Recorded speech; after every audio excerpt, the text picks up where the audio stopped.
l'année 1993 a eu son lot de rebondissements pour la couronne d'Angleterre, en conséquence directe de la fameuse Annus Horribilis, à l'année 1992, ainsi nommée par la reine Elisabeth II.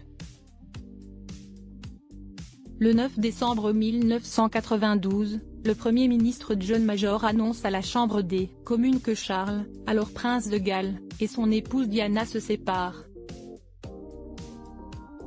La rupture du prince héritier avec la princesse de Galles a fait d'une bombe au sein du royaume. Pourtant, 3 mois plus tard, Diana semble libérée d'un poids. En témoignent les photos d'elle que Gala publie dans son tout premier numéro en février 1993, sous le titre Diana, le nouveau visage d'une princesse libre. Notre magazine ne croit pas si bien dire.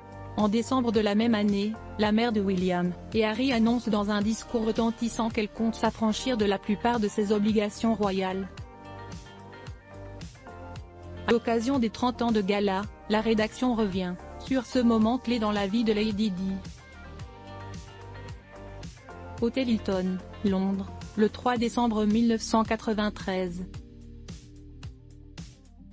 Lady Diana s'avance devant le parvis du luxueux hôtel sous le crépitement des flashs des photographes, très solennelle dans tailleur jupe noire à col en velours signé Amanda Wackerley. Son annulaire gauche est nu de sa célèbre bague de fiançailles ornée de son saphir bleu, bien qu'elle soit encore officiellement mariée au prince Charles, leur divorce est officiellement prononcé le 28 août 1996. Prend place, en silence sur l'estrade dressée pour la conférence de presse du Edward Charity Lunch. En général, quand Diana est assise à côté d'étrangers, elle discute souvent avec eux.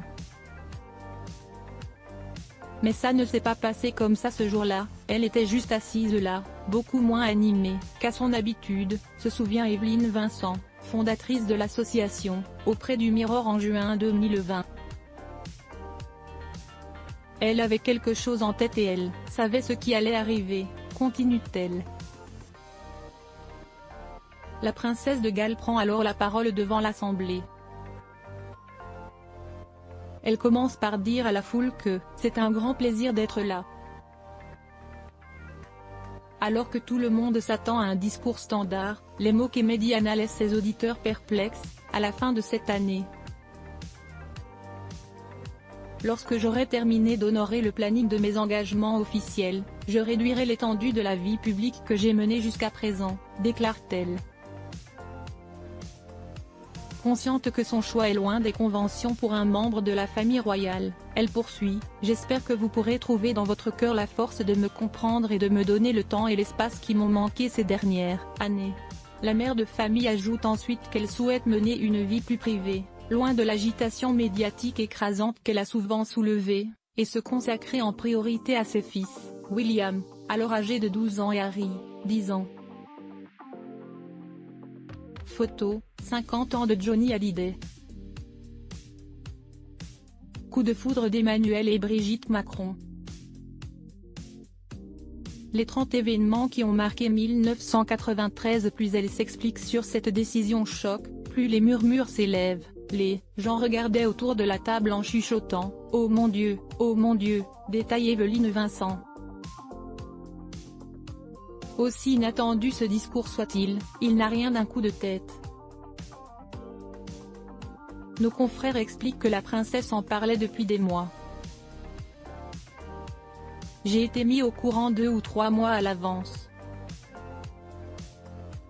Elle m'a dit, je veux faire ce discours, je veux prendre du recul, confie son ancien secrétaire particulier, Patrick Jefferson. Je pense que pour elle, la priorité n'était pas ce qu'elle a dit, mais plutôt le fait de le dire haut et fort, nuance-t-il.